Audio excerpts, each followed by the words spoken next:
Clean, beautiful coal. Clean, beautiful coal.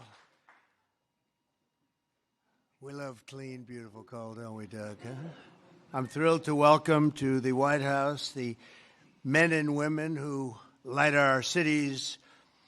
And, you know, you do things that people don't even understand. There's so much. You do so much. You heat our homes, fuel our factories, and turn natural resources into American riches and dreams.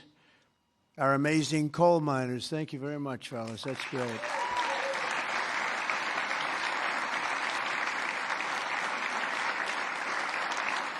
And I know you well. I know you well. I think I get about 97% of your vote. And you wouldn't want to do anything else. You wouldn't switch with a guy who had a beautiful penthouse apartment on Fifth Avenue. You wouldn't switch with that me. That was me. I had a nice, easy life. And now I decided to do this. But you know what? We just hit the highest price in the history of the stock market, $50,000. And a lot of people are getting rich with your 401ks and everything else. So our country is back. We have the hottest country anywhere in the world. So it's pretty cool, right? So I want to just tell you, I really appreciate you being here. You're special people. You got mistreated very badly for a long period of time.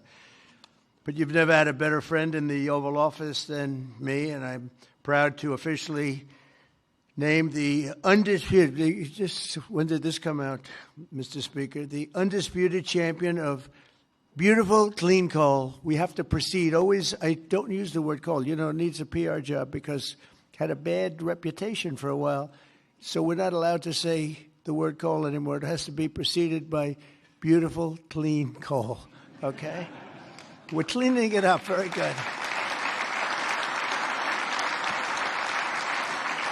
And we're delighted to be joined by Secretary Doug Burgum, who's doing a fantastic job from the great coal mining state of North Dakota. And thanks as well to Speaker of the House, Mike Johnson, a fantastic guy who's doing a great job. Thank you, Mike. EPA Administrator Lee Zeldin. He's our secret weapon. He's getting those approvals done in record-setting time. True.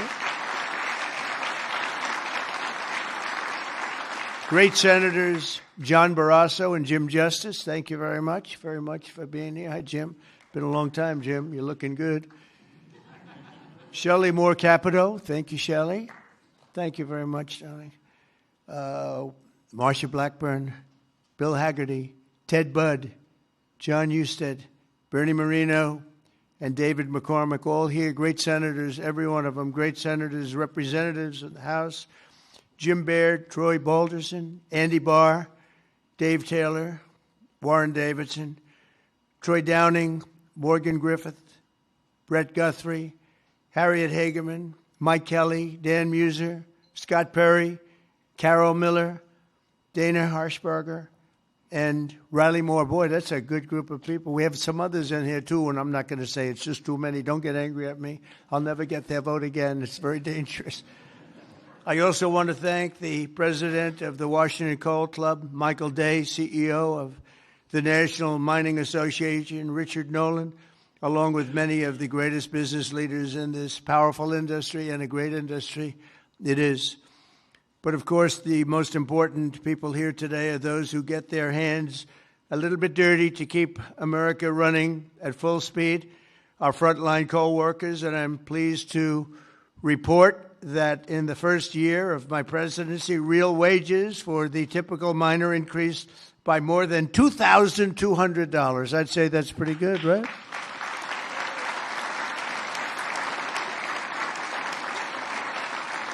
And I'll give you the bad news. It's the first time that that's happened in more than 27 years.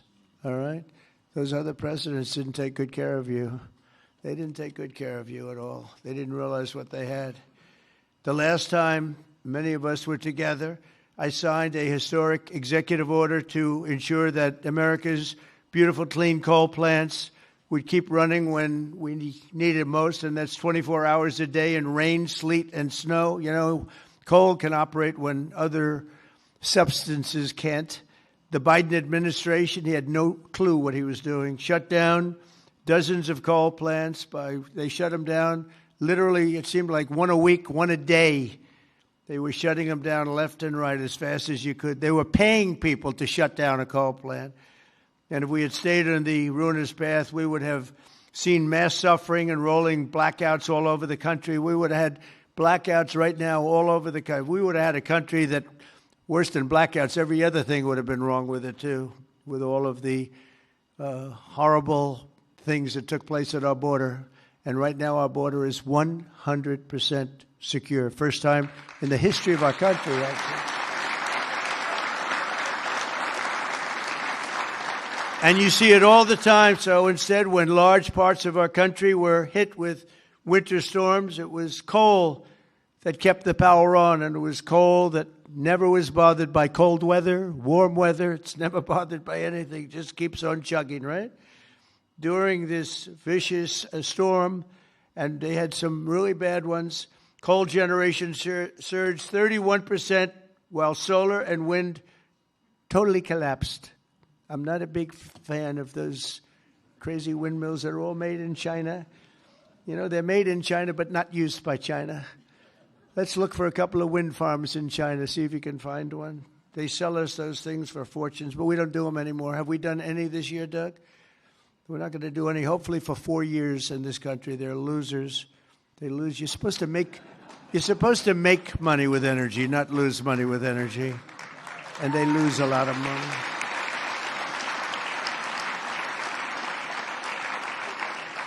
And by the way, they're all over Europe. And, you know, I was recently there, and it's not recognizable what they've done to their beautiful fields and those beautiful, beautiful scenic areas. And they put those wind turbines all over the place, and they're chugging, not doing a damn thing except every time it goes around, it loses a fortune. It's horrible. They've lost their way. Not recognizable. And then I wonder why they don't like me over there, but... You know who likes me over there? The people like me over there, I can tell you, because they know I'm right. More than 200 million Americans across 35 states were impacted by the storm, and the only reason most were able to take a hot shower was thanks to the power provided by the most reliable, dependable, and really dependable form of energy that we have, and that's clean, beautiful coal. Biden and the radical left wanted to abolish coal. They did everything they could, everything possible. But on day one of this administration, I ended the war on coal. We terminated the Green New Scam, and we withdrew from the unfair, one-sided Paris Climate Accord. That was another beauty we had. We paid $1 trillion. Nobody else had to pay 10 cents.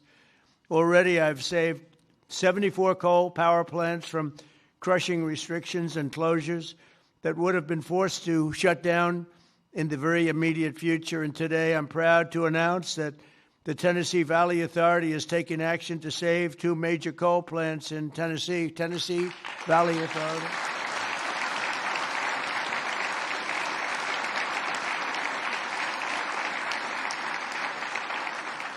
The plants are the Cumberland Fossil Plant and the Cumberland City.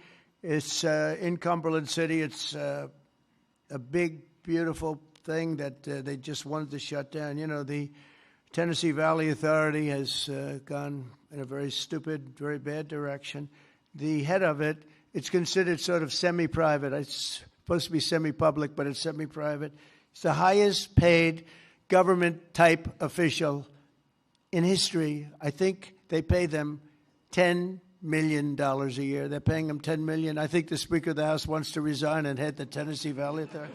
And he could do a much better job, I can tell you that. Is that right, Doug? They pay him $10 million a year. Can you believe it? Well, Trump is on the scene now. We're going to make his life miserable. $10 million. I wonder what he got before he got that job. Probably making $150,000, right? And the Kingston Fossil Plant in Harriman, Tennessee. So they're going to remain open, and they're going to be vibrant. They're going to be improved, built up, and continue to do all the things that they do. These 2 plants were slated for termination, but we're going to save over 450 jobs by keeping them going and going strong. In addition, I'm directing the Department of Energy to issue funds to coal plants in West Virginia, Ohio, North Carolina, and Kentucky to keep them online and keep those plants open. Right, Jim?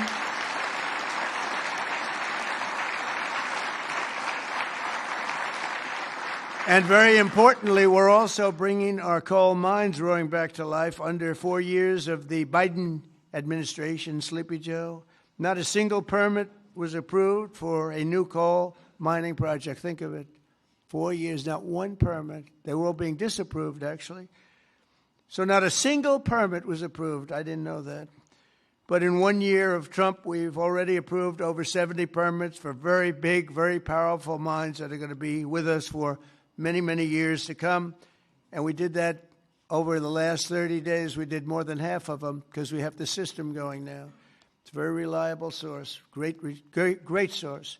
If you look at some of the most prosperous places in the world, they run on coal. Since I took office, coal production is up by nearly 4 million tons a month after falling for decades. I mean, literally decades. Coal power generation is up by nearly 15% in my first year, and that number is going to be about 25 or 30% this coming year at least. These pro-American energy policies are bringing energy prices way down. You see what's happening even with gasoline. I was in Iowa last week, and it was $1.85 a gallon. And many of them are $1.99 and $1.91 I saw. We have them under $2 a gallon now. A little while ago, just a year and a half ago, they were at $3.50, $4, $4.50. In California, $7 because of its crazy taxes. Coal is one of the lowest price energy sources, and it's probably considered by almost everybody to be the most reliable. It requires no subsidies because you make money with coal. More coal means lower cost and more money in the pocket of the American citizens and in the pocket, frankly, of the United States of America. That's not bad. Every once in a while, we have to take care of our country, right? With us today is Kayla Blackford, who drives a haul truck at Bear Run Mine in Duggar, Indiana. Great state. We love Indiana. I only like states that are one so big, you know. I want to pick no, I like them all. Where she has worked for 5 years, and she's joined by her wonderful husband, Eric, who also works at the mine, and their really incredible son, Isaac. And Kayla, if you could come forward, I'd like to just have you say a few words, please. Come on up. Where's Kayla? Kayla? Oh, hi, Kayla.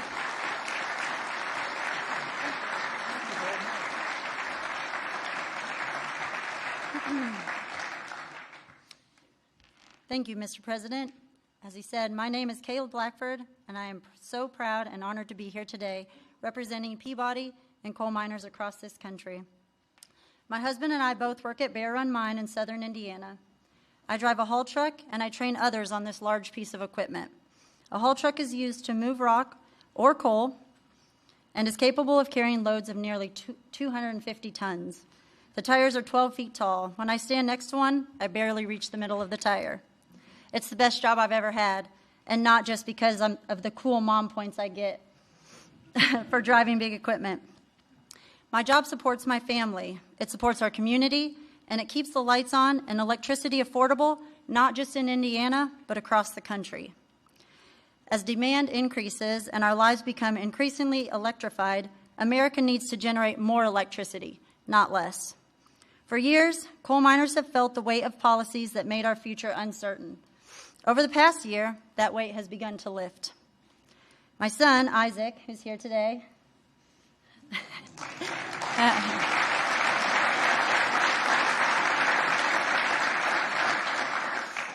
has friends whose parents also work at Bear Run. And when you grow up seeing huge mining equipment from the road, like Isaac and his friends do, you dream about the day when you get to run that equipment. When a mine closes, families don't just lose their jobs. They're often forced to leave their communities, their schools, and their support systems behind. The common sense policies to keep coal plants running implemented by this administration mean that my husband and I can keep working, stay where we are, and continue raising our son in our community that we call home. And the impact is even greater than that because you, Mr. President, have single-handedly kept utility prices affordable, the lights on, and our jobs alive. We are real people under these hard hats. On behalf of America's coal miners, thank you, Mr. President, for recognizing the value of coal and the value of the people who power this industry every day. Thank you so much. Thank you so much. so nice to meet you. Thank you very much for all of the things. Sorry, I'll take that.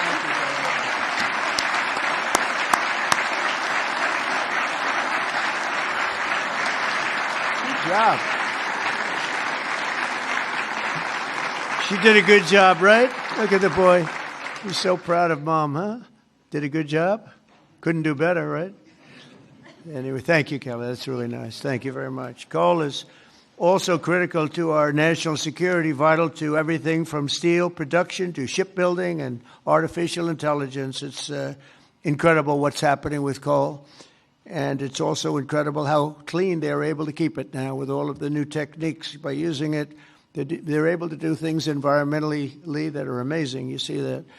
That's why I'm also pleased to announce that in just a moment, I will sign an executive order that directs the Department of War to work directly with coal plants on the new power purchasing agreements, ensuring that we have more reliable power and stronger and more resilient grid power. And we're going to be buying a lot of coal through the military now, and it's going to be less expensive and actually much more effective than what we have been using for many, many years. And again, with the environmental progress that's been made on coal, it's going to be just as clean. As some of you may know today, February 11th is Thomas Edison's birthday. There could be no better way to honor the legacy of the man who lit the world. Did you know that? The man who lit the world, Isaac. Do you know that? You ever hear of Thomas Edison? A little before your time, slightly. But then to reaffirm our commitment to American energy independence and the American energy dominance. We're going to be dominant. We are dominant right now. We have a new group of people that we're very close to, become very close to, and that's called Venezuela, where we're taking in this case, oil. We had 50 million barrels of oil that we have floating right now to Houston to be refined, and we're getting energy from all different sources. And so oil and gas is fantastic. So many of them are so good, but we're not going to use the bad ones. America is now the #1 energy producer in the world. We are by far #1. In fact, we're very soon going to be #1 by double what #2 is. And under our leadership, we're becoming a massive energy exporter. In just the past few months, we've made historic trade deals with Japan, Korea, India, and others to increase our coal exports dramatically. We're now exporting coal to all over the world, and the quality of our coal is supposed to be, I'm not an expert in coal, but I've been very good to the people that are. The quality of our coal is supposed to be the finest anywhere in the world. From West Virginia to Wyoming, from Ohio to Montana, and all across the country, we're lifting up our hardworking American miners like nobody has ever done before.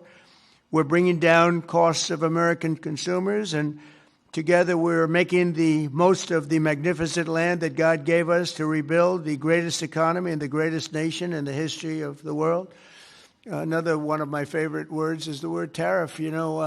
Tariff is very, I know they want to hear that little story. I used to say it's my favorite word. They said, what about God? What about religion? What about family and your wife, your children? So now I make it my 5th favorite word. Oh, you have no idea. I suffered. I was suffering from the fake news media. They were going after me when I said it was my favorite word. So I make it #5, and I think I'm generally speaking okay. They'd like it to be a little bit later than that. But because of tariffs, you saw that it was just announced, our trade deficit has gone down. Now, if you go down 1 point, 2 points, you're like a genius. It's gone down 78%. 78%. Can you believe it? And we have to fight. Right, Speaker? And we have to fight. Just came out. Everyone's saying, that can't be right. 78% reduction in our trade deficit. And next year, we're going to be positive if we keep it all going. We're waiting for a very important decision from the Supreme Court. But I want to thank the speakers here because you have fought with me. You got it very early. Now almost everybody's getting it. But it's numbers that we've never seen. The other thing is breaking 7,000 on the S&P and very importantly, 50,000 yesterday. 50,000 we broke on the Dow.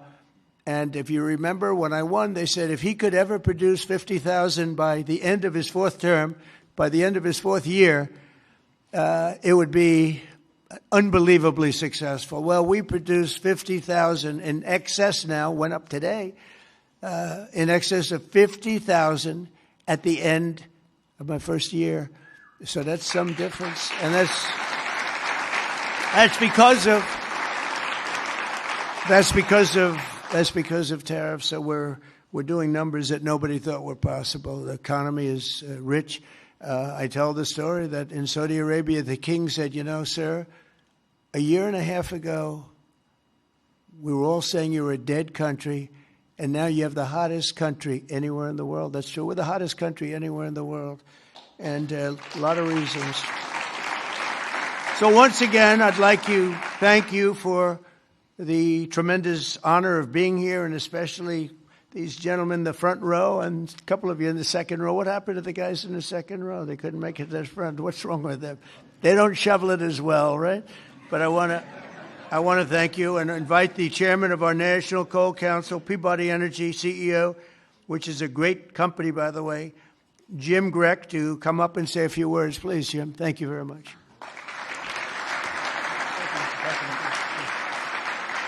Taylor to cut back the flower. Mr. President, we stand here today representing the thousands of coal miners across the country to express our deep gratitude to you, sir, for the actions you've taken to support our industry. Your leadership and decisive actions have sent a powerful message.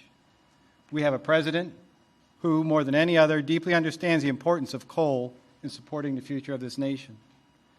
Sir, you know what most people don't.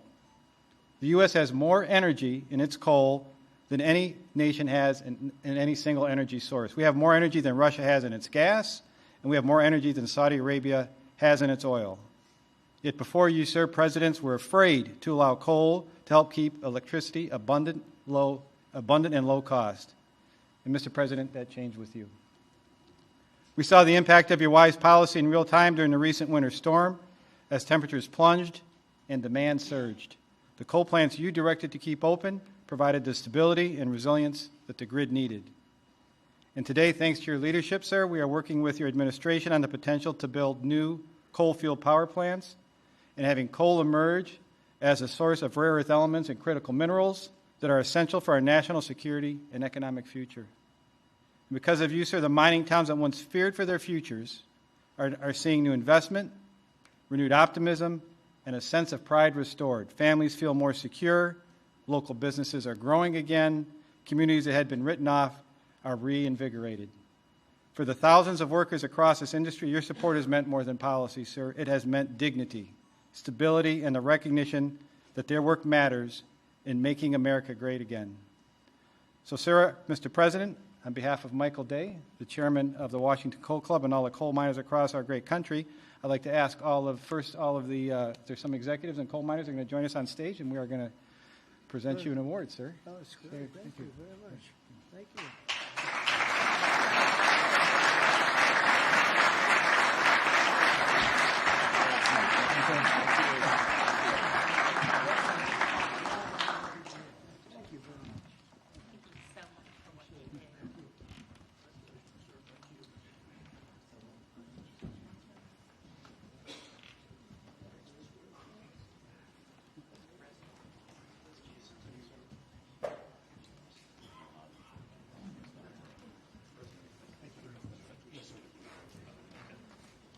Thank you, fellas, very much. Sir, to show our appreciation, the trophy says the undisputed champion of beautiful, clean coal. Thank you, sir.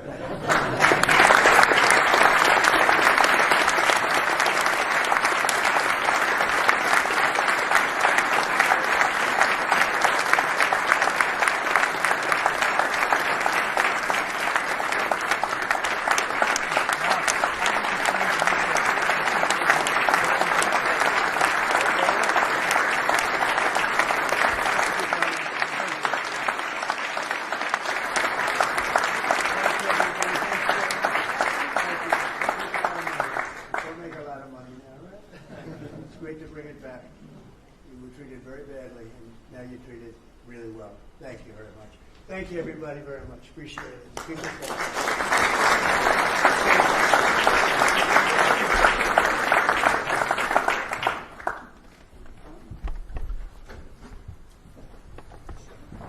We don't use auto pens.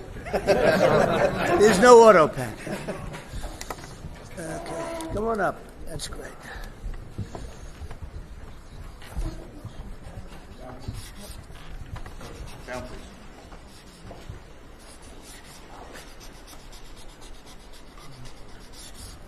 Okay. Here you go, fellas. Take these.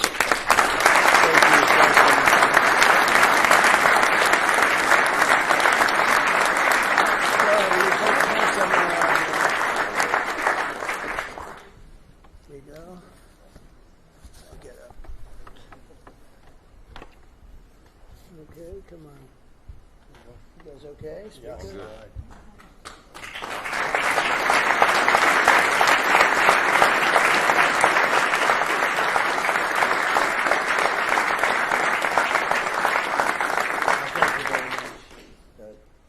Thank you very much. Good luck. Make a lot of money. Have a good time. Thank you.